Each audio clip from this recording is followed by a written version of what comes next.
Jai Hind, my dear student. How are you? I hope you are well and healthy. In this video, I am going to talk about second law of Mendel. That is law of segregation or law of purity of gametes. इस video में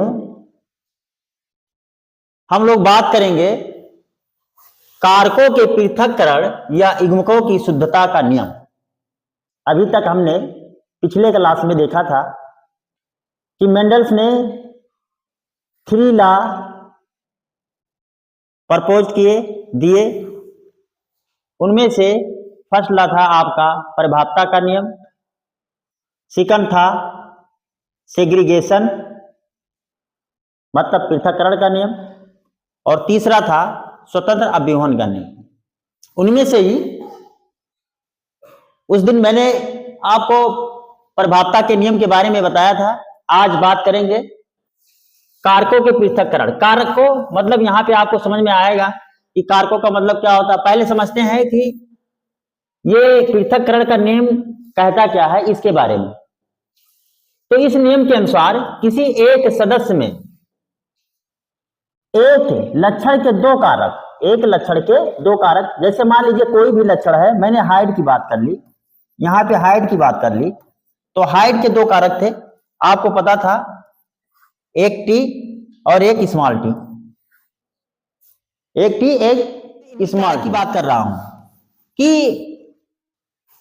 जो एक लक्षण के 2 कारक कभी भी आपस में मिश्रित नहीं होते हैं, ये आपस में मिक्स नहीं होते हैं। जब आप देखते हैं कि जब आप शुद्ध लंबे पौधे और शुद्ध बौने पौधे का क्रॉस कराया था, तो आपको F1 पीढ़ी में ये जीनोटाइप वाले प्लांट्स मिले थे। F1 पीढ़ी में ये जीनोटाइप्स वाले प्लांट मिले थे, यानी कैपिटल टी स्मॉल टी, जो कैसे थे, हाइब्रिड थे, और वो सभी के सभी लंबे थे। हाइब्रिड थे और लंबे थे, संकर थे और सभी लंबे थे। तो जो इस समय पे इनका जब सेल्फिंग कराया जाता है, इनका जब सेल्फिंग कराएंगे, स्वपरागण कराएंगे, तो इनसे जब गेमीट का फॉर्मेशन होगा तो कैपिटल टी अलग हो जाएगा और स्मॉल टी अलग हो जाएगा। कैपिटल टी अलग हो जाएगा, स्मॉल टी अलग हो जाएगा। यही बात, और ये कैपिटल टी ना स्मॉल टी को किसी भी प्रकार का इफेक्ट करेगा, ना स्मॉल टी कैपिटल टी को किसी भी प्रकार का इफेक्ट करेगा। ये एक दूसरे से, यानी एक दूसरे में ये मिश्रित नहीं होंगे, ये मिश्रित नहीं होंगे। जब एक साथ में रहेंगे तो ये डोमिनेंट रहेगा और ये रिसेसिव रहेगा, सिर्फ इतना फर्क है। तो गेमीट के फॉर्मेशन के समय ये दोनों अलग अलग हो जाते हैं। तो ये इसी को ही पृथक्करण का नियम कहते हैं। ये मिश्रित नहीं होते हैं, आपस में मिश्रित नहीं होते हैं, बल्कि युग्मक निर्माण के समय एक दूसरे से अलग हो जाते हैं, एक दूसरे से अलग हो जाते हैं। यही पृथक्करण का नियम है। अब इसका और एक प्रकार से हम समझाने की कोशिश करते हैं। यहां पे देखेंगे कि लिखा है, जब परस्पर विरोधी शुद्ध आनुवंशिक लक्षणों वाले पौधे के बीच संकरण कराया जाता है, मतलब एक दूसरे के विरोधी जीन वाले लक्षण हो, यानी ऐसे लक्षण जो एक दूसरे के विरोधी हो, विप्रियासी लक्षण आप कह सकते हो। विप्रियासी लक्षण, जैसे मैंने लंबेपन को बोला और बौनेपन को बोला, ये कॉन्ट्रास्टिंग ट्रेट है, विप्रियासी लक्षण है। जब इनका, यही बात यहाँ पे विरोधी शुद्ध आनुवंशिक लक्षणों के, विरोधी मतलब विपरीत, और यहाँ पे परस्पर लिखा हुआ है, आपस में वाले पौधों के बीच संकरण कराया जाता है, तो F1 पीढ़ी में केवल प्रभावी लक्षण ही प्रकट होते हैं, परंतु दूसरी पीढ़ी की संतानों में इन विपरीत लक्षणों का एक निश्चित अनुपात में पृथक्करण हो जाता है। अतः इसे पृथक्करण का नियम कहते हैं। एग्जाम्पल के तौर पे आप समझेंगे, जैसे एग्जाम्पल के तौर पे आप समझेंगे कि मैं आपको यहाँ पे मोनोहाइब्रिड क्रॉस थोड़ा जल्दी बता देता हूं जिससे आपको पृथक्करण का नियम समझ में आए और जो मैंने आपको समझाने की कोशिश की। जैसे मान लीजिए यहां पे कैपिटल टी है, यानी ये शुद्ध कैसे है, ये शुद्ध लंबे। मैं एक लक्षण की बात कर रहा हूं, लक्षण एक है, मैं ऊंचाई की बात कर रहा हूं, यानी हाइट की बात कर रहा हूं। एक लक्षण के दो विपरीत लक्षणों को लेकर के अगर क्रॉस कराया जाता है तो इसी को बोला जाता है मोनो हाइब्रिड क्रॉस। तो शुद्ध लंबे लिए और शुद्ध बौने प्लांट्स लिए, यानी स्मॉल टी शुद्ध बौने।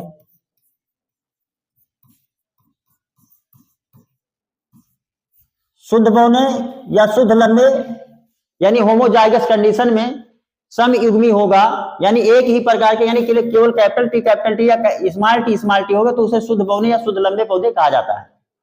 अब इनमें गैमीट का फॉर्मेशन होगा, म्यूसिस का गैमीट का फॉर्मेशन, इसे पैरेंटल जनरेशन मान लेते हैं पहले, फिर उसके बाद में पैरेंटल जनरेशन। अब इनसे गैमीट का फॉर्मेशन होता है, गैमीट का फॉर्मेशन यानी म्यूसिस डिवीजन होता है। तो जो म्यूसिस डिवीजन होगा, क्योंकि आपको पता है गैमीट का फॉर्मेशन के समय पे म्यूसिस डिवीजन होता है, अर्धसूत्री विभाजन होता है, जिससे जो एक जीन के जो एलील्स होते हैं वो अलग अलग हो सके।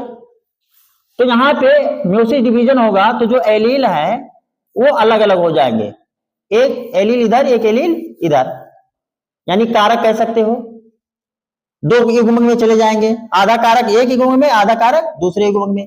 इसी प्रकार से यहां पर भी होगा, अर्धसूत्री विभाजन यहां पर भी हो रहा है। अब इसका हम फ्यूजन कराएंगे, इसका फ्यूजन इससे कराएंगे, सॉरी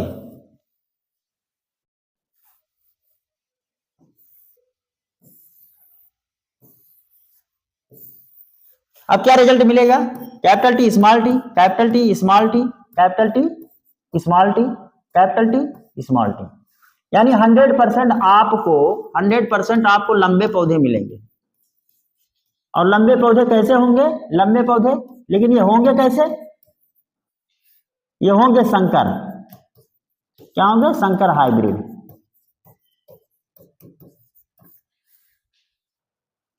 अब ये F1 पीढ़ी है, ये बात आपके समझ में आया होगा। अब जब हमें इसका सेल्फिंग कराना है, अगर हम इसका सेल्फिंग कराएंगे तो इसका सेल्फिंग करा के देख लेते हैं। यहाँ पे capital T small T, capital T small T, same genotype वाले प्लांट से कराएंगे, इसमें भी गैमीट का फॉर्मेशन होगा। तो जब इनमें गैमीट का फॉर्मेशन होगा तब भी म्यूसिस डिवीजन होगा, अर्धसूत्री विभाजन, capital T small T, capital T small T अलग अलग हो जाएंगे। आप यहां पे देखिए हेटेरोजाइगस कंडीशंस में है, ये प्रभावी लक्षण वाला कारक है और ये अप्रभावी लक्षण वाला कारक है, दोनों एक साथ में हैं, बट ये एक दूसरे में मिश्रित नहीं होते, एक दूसरे से मिक्सचर नहीं होते हैं कि ये दोनों मिल करके कोई नया ट्रेड दे दे, ऐसा कोई कंडीशन नहीं होता है। जब इनमें युग्मक का फॉर्मेशन होगा, जब इनमें युग्मक बनेंगे तो ये युग्मक बनने के समय पे ये पूर्णतः अलग हो जाएंगे, एक दूसरे से अलग हो जाएंगे, अलग अलग चले जाएंगे, ठीक है, अलग अलग युग्मक में चले जाएंगे। इसी को ही पृथक्करण का नियम कहते हैं, इसी को लॉ ऑफ सेग्रीगेशन बोलते हैं, लॉ ऑफ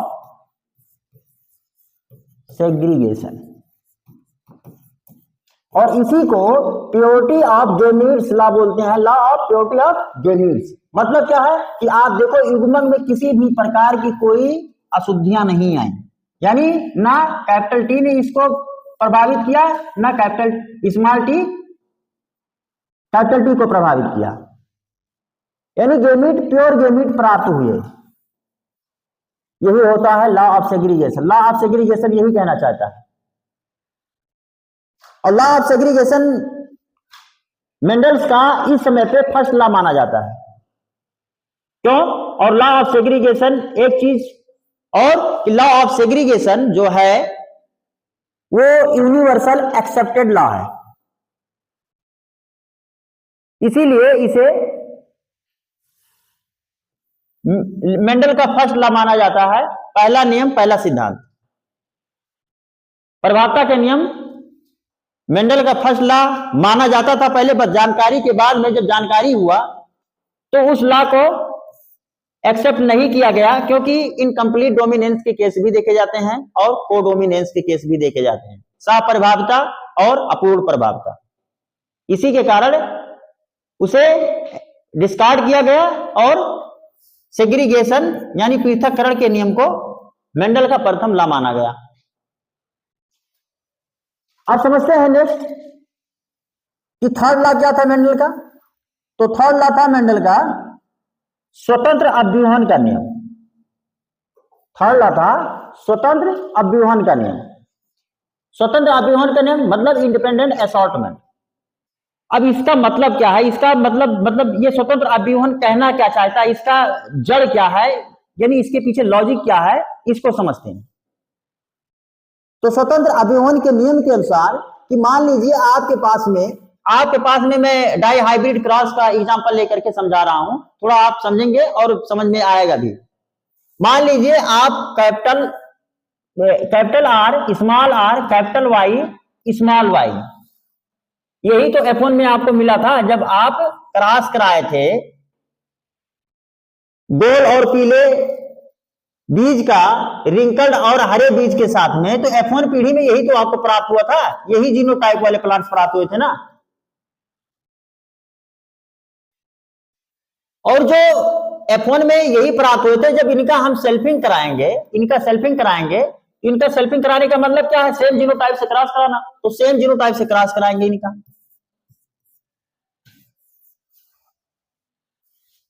सेम जीनोटाइप से क्रॉस कराएंगे।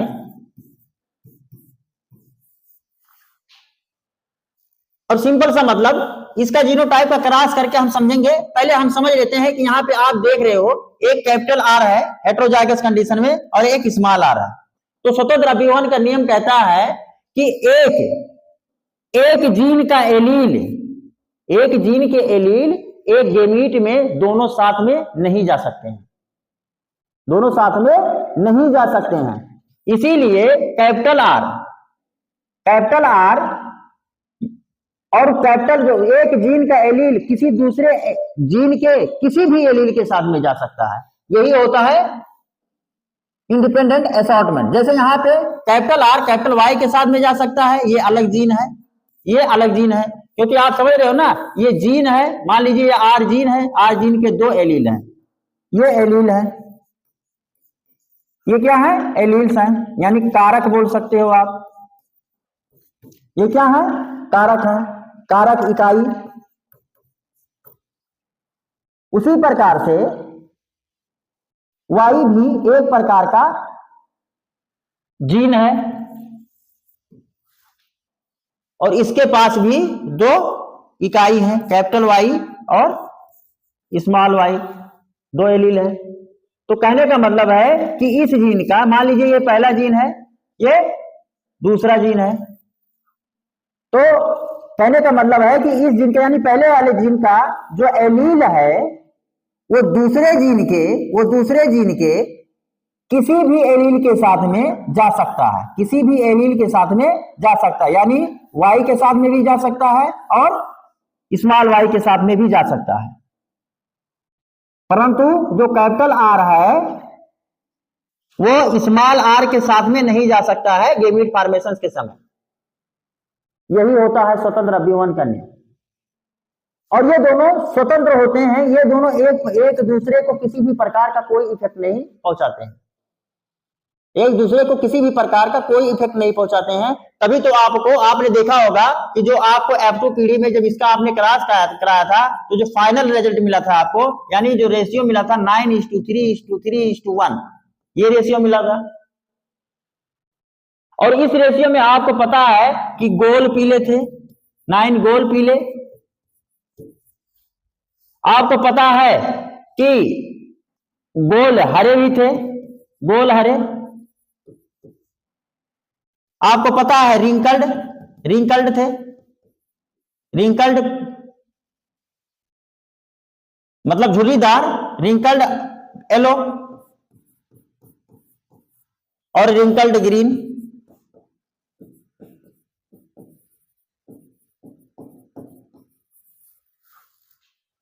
रिंकल्ड ग्रीन ये झुर्रीदार हरे, झुर्रीदार हरे और झुर्रीदार पीले पौधे प्राप्त हुए। तो आपको पता है कि दो प्रकार से उन्होंने, मतलब दो प्रकार से जो पुराने फिनोटाइप्स तो दो प्रकार से आए और दो प्रकार से नए फिनोटाइप भी आ गए। दो प्रकार से नए फिनोटाइप, ये पुराने फिनोटाइप है गोल और पीले, और रिंकल्ड ग्रीन ये आपके क्या है पुराने, और जो ये दोनों कॉम्बिनेशन आपको प्राप्त हुए ये आपके नए कॉम्बिनेशन है, नया संयोग है। तो अगर गैमीट एक दूसरे से स्वतंत्र नहीं होते, एक दूसरे एलील एक दूसरे से स्वतंत्र नहीं होते, तो बताइए ये पॉसिबल है कि रिंकल्ड येलो बन जाता या राउंड ग्रीन बन जाता? ये पॉसिबल था? नहीं पॉसिबल था, नहीं बन पाता। इसीलिए हमें स्वतंत्र अभिवन से क्या समझ में आता है कि जीन्स जो होते हैं उनके एलील वो फ्री होते हैं, वो एक जीन का कोई भी एलील किसी दूसरे जीन के किसी भी एलील के साथ में मिलकर गैमीट का फॉर्मेशन कर सकता है, बट एक जीन्स का दोनों एलील एक ही गैमीट्स में नहीं जाते हैं। यही होता है स्वतंत्र अभिवन का नियम। तो चलिए पढ़ते हैं, इसमें आगे देखते हैं स्वतंत्र अभिवन का नियम क्या कहता है। देखा है यहाँ पे लिखा हुआ है स्वतंत्र अभिवन का नियम यानी लॉ ऑफ इंडिपेंडेंट असॉर्टमेंट। द्विसंकर क्रॉसों में फिनोटाइप गोल पीला या झुर्रीदार हरा, गोल हरा और झुर्रीदार हरा यानी 9:3:3:1 के अनुपात में प्रकट हुए। मेंडल द्वारा अध्ययन किए गए लक्षणों युग्मकों में ऐसा ही अनुपात देखा गया जो 9:3 के अनुपात को 3 पीला यानी 3:1 हरा यानी के साथ में 3 गोल 3:2 कुल मिलाकर के सेम ही कहना चाहता है। तो संयोजन श्रेणी के रूप में व्युत्पन्न किया जा सकता है। इस व्युत्पन्न को इस प्रकार भी लिखा जा सकता है 3:1, इस प्रकार से भी लिखा जा सकता है। आप देखेंगे द्विसंकर क्रॉस दो विशेषकों में भिन्न पौधों के क्रॉस के प्रेक्षणों पर आधारित मेंडल एक दूसरा सामान्य नियम प्रस्तावित किया जिसे मेंडल का स्वतंत्र अभिवन का नियम कहा गया। ये तो सिर्फ बकवास था, एक लाइनिंग। अब यहाँ पे मेंडल का नियम जो है ये आप अंडरलाइन करेंगे और इसको समझेंगे। इस नियम के अनुसार जो स्वतंत्र अभिवन का नियम है यहाँ पे देखेंगे, इस नियम के अनुसार यानी यह नियम कहता है कि जब किसी संकर में लक्षणों के दो जोड़ी के लिए किसी एक जोड़े के लक्षण भी संयोजन दूसरे जोड़े से स्वतंत्र हो जाता है तो उसे क्या कहते हैं? स्वतंत्र अभिवन का नियम कहते हैं। उसे स्वतंत्र अभिवन का नियम कहते हैं। अल्टीमेटली कहने का मतलब यह है कि जब कोई भी जैसे यहां पे समझेंगे, जैसे मान लीजिए कैपिटल आर कैपिटल वाई है, यहां पे इसका F4 पीढ़ी से ही डायरेक्ट समझते हैं। कैपिटल आर कैपिटल वाई है। और जब गैमीट का फॉर्मेशन होगा मान लीजिए किसी में, और इसका क्रॉस आप capital R capital Y small Y से कराए तो आपको कहीं आपको ऐसा भी जीनोटाइप मिला, कहीं आपको ऐसा भी जीनोटाइप मिला, कहीं आपको ऐसा भी जीनोटाइप मिला। तो ये पॉसिबल कैसे हुआ?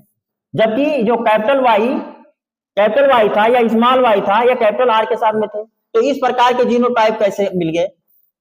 यही है इंडिपेंडेंट असॉर्टमेंट, यानी ये स्वतंत्र हैं, ये किसी के साथ में गैमीट में इंटीग्रेट कर सकते हैं अलग एलील के साथ में। तो आई होप आपके समझ में आया होगा।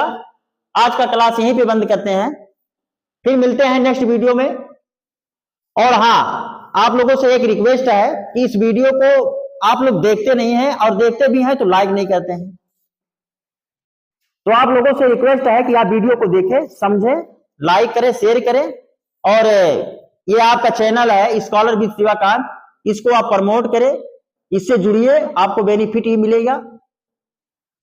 तो आप स्टडी करिए, बोर्ड एग्जाम की परीक्षा की प्रिपरेशन करिए। मिलते हैं फिर नेक्स्ट। जय हिंद।